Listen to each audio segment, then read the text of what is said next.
नूतन films present. हर हर महादेव। हम बब्बू पांडे आप सब भोजपुरी श्रोतागण के प्रणाम करतानी। परम पुनीत महीना सावन में माता गौरा और भगवान भोलेनाथ के बीच भांग के लेके ठन गए बा।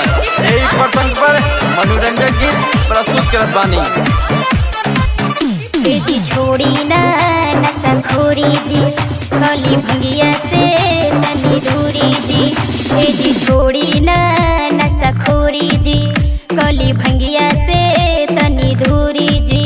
बड़े बड़ कहाई राउर बीमारी, सुनो गणपत महतारी, न छूटी भांग हमारी। हमें है जान से प्यारी ये गौरा भांग हमारी। जी छोड़ी ना नशा-खोरी जी, कली भंगिया से तनी दूरी जी। बड़े बड़ कहाई राउर बीमारी, सुनो गणपत महतारी, न छूटी भांग हमारी। हमें है जान से प्यारी ये गौरा भांग हमारी। ओम नमः शिवाय।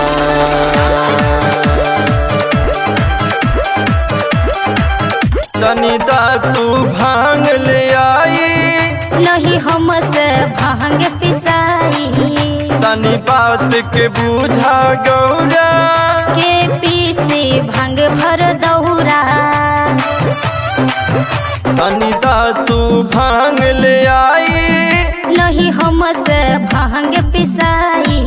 तनी बात के बूझा गौरा, के पीसे भांग भर दौरा।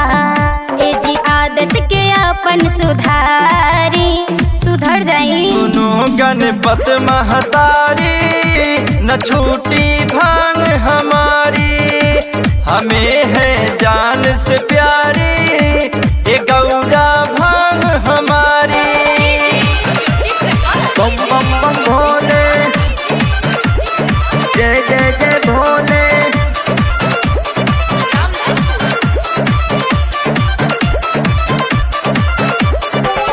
जानी घर में मचावा गादर, लइकन पे होता असर। भगतन के हाय चढ़ावा, जनी हमारा के फुसलावा।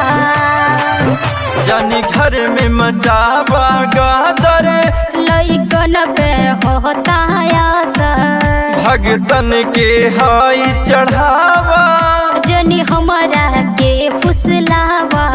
बाबू पुनीत के कहल बिचारी बिचारी। सुनो गणपत महतारी, न छूटी भांग हमारी।